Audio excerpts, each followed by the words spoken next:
এই দুধ আমার তুমি দাও প্লিজ। এই আমাকে ভিডিও দেবো, ভিডিও ডাকছে দেবো। ওই দুধটা একটু খাবো।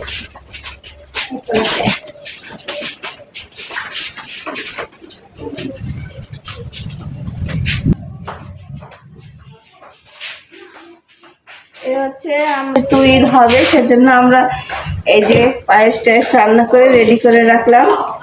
এই যে সব কিছুই রান্না করে বক্সে বক্সে ভরে তারপরে আর কি বক্সে বক্সে ভরে ঠান্ডা করে নর্মালে রেখে দিলে ঠান্ডা পায়েস খেতে অনেক ভালো লাগে, সেজন্য রান্না করে বক্সে বক্সে করে রেখে দিছে।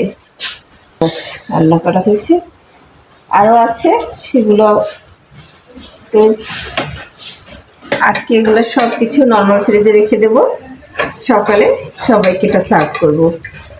পায়েসটা আগে ভাগে সব কিছু রেডি করে রাখলাম, তাহলে আর সকালে ঝামেলা হবে না।